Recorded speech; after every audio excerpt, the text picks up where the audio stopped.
tenemos que apegarnos a 3 principios: no mentir, no robar y no traicionar. ¡Viva México!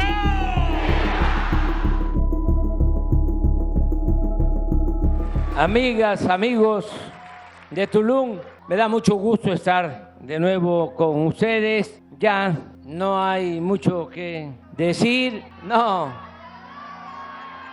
ya se dijo todo y muy bien. Ya está como para solo rematar. Y las palabras finales: amor con amor se paga. Y ya, he dicho.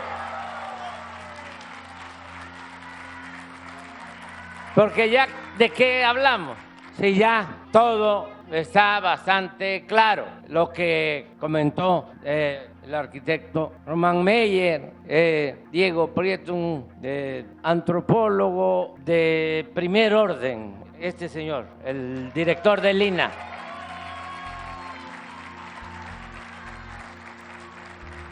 ¿Eres antropólogo o etnólogo? Antropólogo social. Párate, Diego, vamos a darte un aplauso.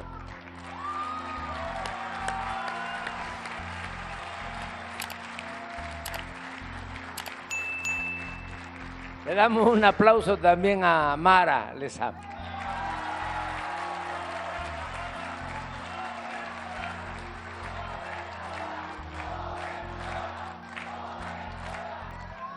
Así breve, ¿por qué cierro mi ciclo? Porque ya en unos días me voy a Palenque, Chiapas, porque ya cumplimos, ya logramos iniciar, sentar las bases de la transformación de nuestro país. Hacía falta, había una decadencia, no era nada más una crisis económica, era también una crisis de bienestar social, una crisis política, una crisis por la pérdida de valores culturales, morales, espiritual. Era un proceso de degradación progresivo, una decadencia. Y para enfrentar una decadencia solo había que echar a andar una transformación, que es como una revolución, pero logramos entre todas, todos, entre millones de mexicanos, que esa transformación se llevara a cabo, iniciara de manera pacífica. Y eso lo tenemos que celebrar, porque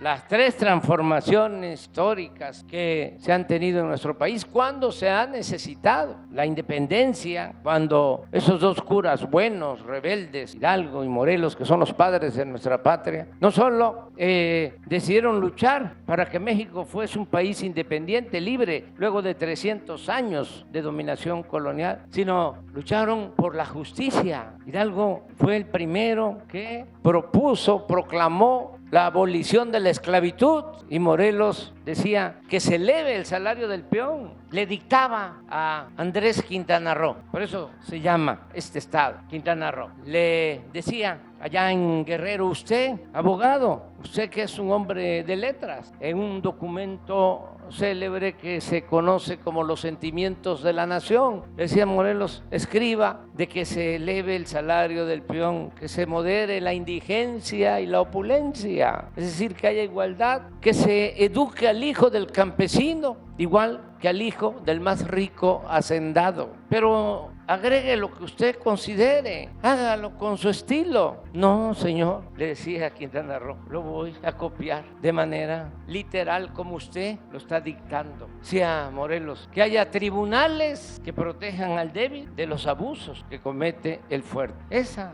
es nuestra historia. Esa fue la primera transformación. Ellos dieron su vida, los 2 curas padres de nuestra patria fueron fusilados, y de manera cruel, porque Hidalgo no solo lo fusilan, le cortan la cabeza, y para que nadie se atreviera a hacer lo mismo, porque cuando lo estaban juzgando les dijo a los oligarcas: el único Dios de ustedes es el dinero. Entonces no le perdonaron eso, le cortaron la cabeza y la exhibieron en la plaza principal de Guanajuato 10 años, pero se logró la independencia y quedaron esas ideas. No es que se haya abolido la esclavitud pronto, no, nos llevó más de 100 años que se lograra la abolición de la esclavitud. Y aquí Quintana Roo es un ejemplo de eso, de esa historia negra, porque Quintana Roo era como una cárcel en el Porfiriato. Fíjense,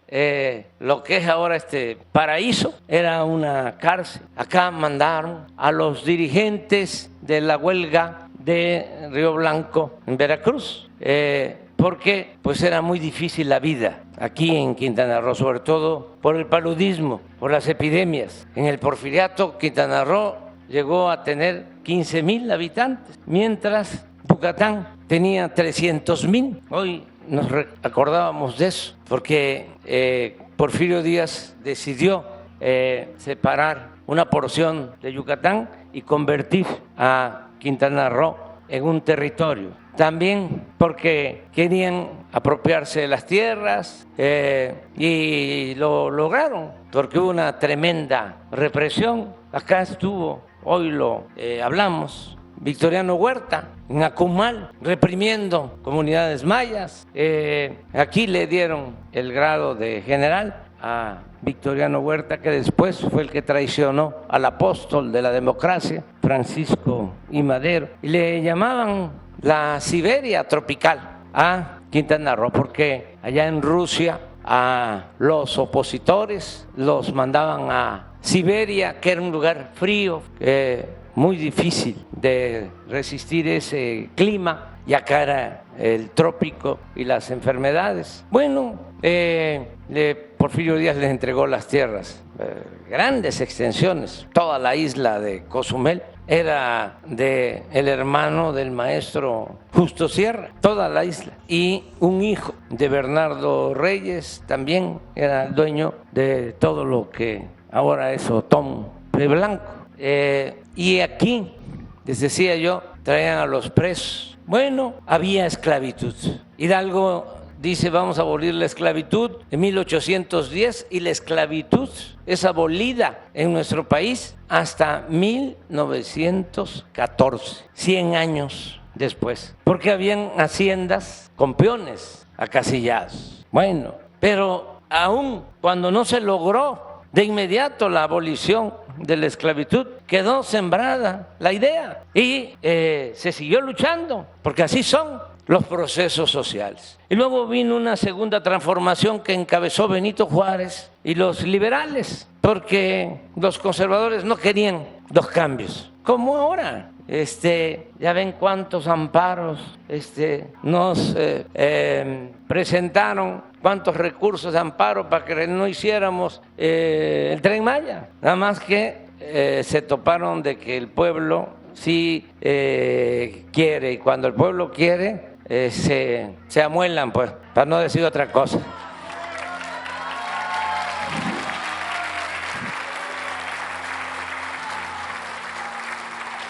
Con el pueblo todo, sin el pueblo nada.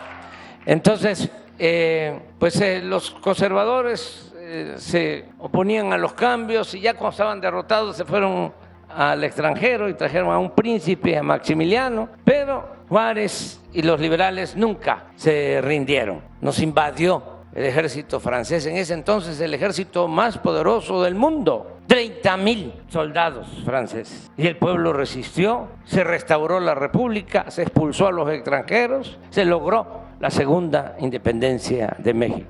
Pero en esas dos transformaciones, la independencia y la reforma, hubo violencia, se tuvo que hacer con las armas. Y desde luego la tercera transformación fue la revolución de 1910, por la situación de opresión, de esclavitud en que Porfirio Díaz tenía al pueblo de México. Tardó gobernando México 34 años. Nada más para tener una idea, en el siglo XIX, dos gobernantes eran los amos y señores de México. O México era país de dos gobernantes, dos tiranos, dos dictadores. Santana, que fue 11 veces presidente de México, y que por culpa de él nos quitaron más de la mitad de nuestro territorio, que eso tampoco hay que olvidarlo, porque California y Texas y Nuevo México y Arizona, más 5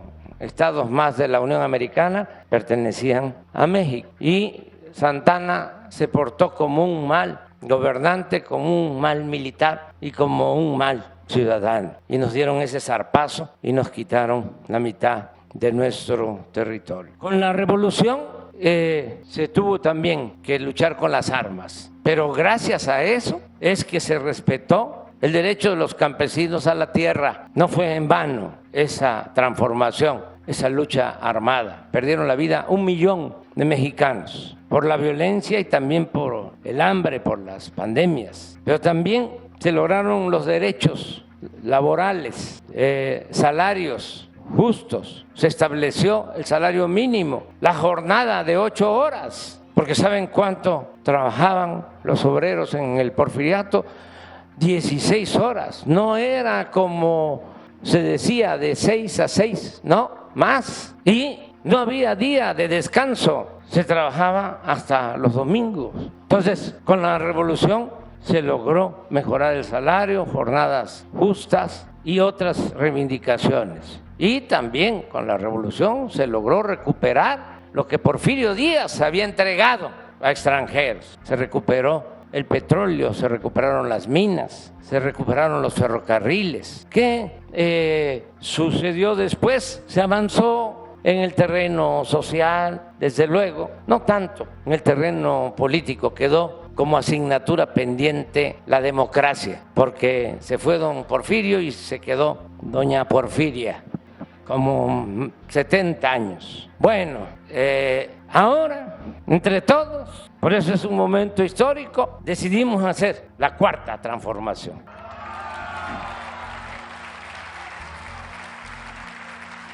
Porque hacía falta. Y se está demostrando que sin violencia se pueden llevar a cabo los cambios. Y por eso me voy muy contento, porque fíjense, si no voy a estar contento, feliz, si logramos después de 40 años que se redujera la pobreza en México. Eso lo logramos. Acaba de dar a conocer el Banco Mundial que del 2018 al 2023, tiempo que llevamos en el gobierno, salieron de la pobreza 9.500.000 mexicanos. 9.500.000 mexicanos. Fueron los programas de bienestar.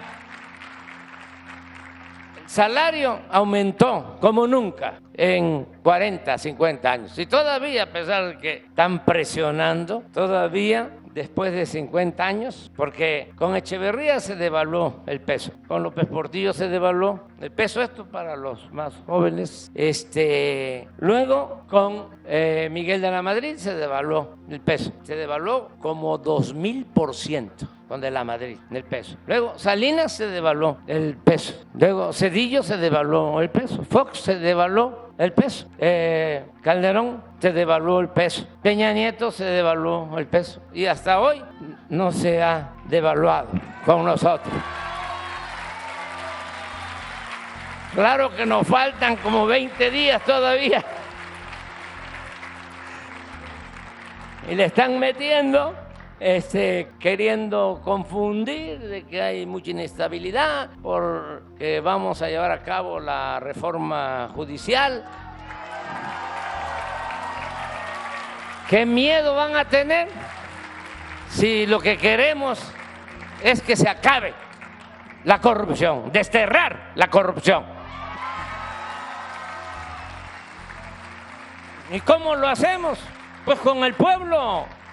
El pueblo es el que ayuda a purificar la vida pública. Y como lo decía nuestra presidenta, con el pueblo todo, sin el pueblo nada. O sea, ¿cómo se va a limpiar de corrupción el Poder Judicial si no es con el mismo pueblo? Y es una fórmula muy sencilla. Así como se elige a los presidentes municipales, a los diputados locales, a los senadores, diputados federales, a los gobernadores, así como se elige al presidente, ahora la presidenta, ¿quién los elige? Bueno, ¿y por qué no vamos nosotros también, los ciudadanos, a elegir a los jueces? ¿Cuál es el miedo? Ustedes ¿Qué piensan? ¿Que a los jueces, magistrados, ministros los elija el presidente, los senadores, los partidos o que lo elige el pueblo? Eso es todo. ¿Qué miedo va a haber? Pero sí, están ahí tratando de frenar esta reforma que es indispensable, porque tenemos que acabar con la puerta giratoria. Se mete a un delincuente a la cárcel después de que cuesta mucho detenerlo, se arriesga la vida de policías, de marinos, de soldados, fichitas, se les detiene y a la semana, sobre todo los fines de semana, puro sabadazo, ordena un juez que se les libere. Eso ya no queremos que siga sucediendo en nuestro país.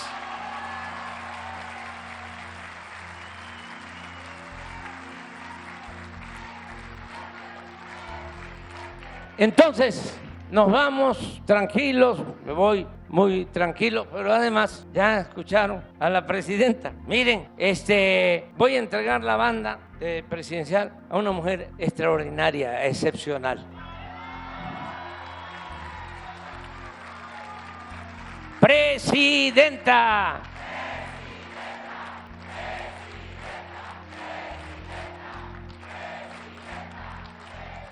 Preparada, ya ayer lo dije, ya no lo voy a repetir ahora, pero no, sí lo voy a repetir, pero los veteranos, como el que está hablando, llegamos a la primaria directo, porque no había kinder, y en nuestro pueblo nada más era la primaria, en mi pueblo, en Tepetitán, sí, no había parvulito, no había el preescolar, era primaria, y yo como no había secundaria en Tepetitán, fui a Macuspana a estudiar la secundaria y luego la preparatoria en Villahermosa y en la UNAM la licenciatura. Soy licenciado en ciencia política.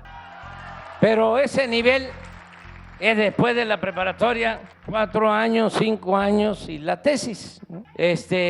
Pero eso es nivel licenciatura. Los antropólogos también son licenciados. Los médicos generales, el nivel de escolaridad es licenciatura. Los contadores es licenciatura. Los ingenieros civiles es licenciatura. Para tener más grado hay que estudiar maestría. Se requieren 3 años más. Y luego para llegar a ser doctor en Derecho, en Filosofía, en Antropología, en Ingeniería, son 4 años más. O sea, es la licenciatura, 3 de maestría y 4 de doctorado. Bueno, ¿qué nivel creen que tiene la próxima presidenta? Es doctora en Ingeniería. Busquen, ahora que regresen a la casa, saludo a toda la familia también, que les mando saludos. A los que no pudieron venir porque están trabajando, y la gente mayor, que esas son, miren, los que más, porque me dicen los jóvenes, ¿no? Es que quiero tomarme una foto porque se la quiero llevar a mi abuelito, a mi abuelita. A ver, ¿sabes qué? Tu abuelita y tu abuelito son muy inteligentes, ¿eh? Para que no me vayas a salir tú con que eres fifi. Bueno, vayan a la casa y vean qué presidentes en el mundo, qué primeros ministros, qué jefes de Estado tienen nivel de doctorado. Nos rayamos. Pero lo más importante son las convicciones. Y tiene muy buenos sentimientos, buen corazón y nos va a ir muy bien. Y yo me voy a Palenque contento porque además yo no quiero ser caudillo, ni quiero ser hombre fuerte, jefe máximo, mucho menos cacique. Yo soy partidario del sufragio efectivo, no reelección. Además, un consejo para todos, no hay que tenerle mucho apego, ni al poder ni al dinero. Acuérdense, la felicidad no es acumular bienes materiales, no es acumular riqueza. La felicidad es estar bien con uno mismo, estar bien con nuestra conciencia y estar bien con el prójimo. Esa es la verdadera felicidad. Me da mucho gusto aquí. Mire, Tulum es un paraíso, es un Edén. Y lo que se está haciendo ahora va a potenciar más Tulum. Lo que yo les pido, desde luego a las autoridades también, es que cuidemos la naturaleza. Porque yo me he quedado dormido en Tulum y me ha tocado ver cómo llegan a poner las tortugas en la costa. Las tortugas, las caguamas, tortugas grandes que llegan a poner ahí. Eso hay que cuidar mucho, mucho. Hay que seguir limpiando de sargazo las playas, cuidar la selva, cuidar la zona arqueológica. Este museo es de los más bellos del mundo. Cuando lo visiten van a ver qué cosa tan bella. Uno de los mejores museos de México y del mundo, el Museo de la Costa Oriental, que vamos ahora de visitar por el trabajo de arqueólogos, arqueólogas, de los restauradores, ¿sí? Los que trabajaron aquí. Un aplauso para ellas y ellos. Pero fíjense, y aquí también un aplauso para los ingenieros militares. Eso es lo que los ingenieros militares hicieron el aeropuerto de Tulum. Porque yo tengo la voluntad como la gobernadora de seguir impulsando el progreso con justicia, porque tiene razón. Progreso sin justicia es retroceso, es progreso con justicia. Pero uno puede tener la decisión, la voluntad de ayudar, pero levantar el elefante que encontramos echado, reumático, mañoso, costó trabajo y ya se levantó. Pero ¿quién nos apoyó? Nos apoyó el pueblo, desde luego, mucho el pueblo, porque con tantos amparos, imagínense si vamos a poder hacer el Tren Maya, pues no. Pero como el pueblo, ¿de dónde salían los amparos? ¿Ustedes creen que de los campesinos, de la gente, de los pueblos de Quintana Roo? No, unos pseudoambientalistas, aunque les da coraje que yo les diga eso, pero mi pecho no es bodega. Entonces, y siempre digo lo que pienso. Bueno, ayudó la gente, pero los trabajadores de la construcción, vean el documental sobre el Tren Maya, que es un homenaje a los trabajadores de la construcción. Ya va el segundo capítulo. Este capítulo que se dio a conocer, creo que el jueves, en la noche, está dedicado a Tulum. Bueno, ¿quiénes ayudaron mucho? Decía yo, los ingenieros militares. Construir un aeropuerto como el de Tulum en 15 meses le zumba, como dirían los veracruzanos. 15 meses. Y el tren. Entonces, vamos hacia adelante. Me da muchísimo gusto estar aquí con ustedes. Si no nos vemos pronto, pues es como decía el gran filósofo, mejor, uno de los mejores, pero sí, entre los tres mejores. Para mi gusto, cantautores de México, Juan Gabriel, Amor Eterno. Si te gusta el contenido de este canal, no te olvides de suscribirte, dejar tu like, comentar y compartir para que nos ayudes a difundir esta información con más personas.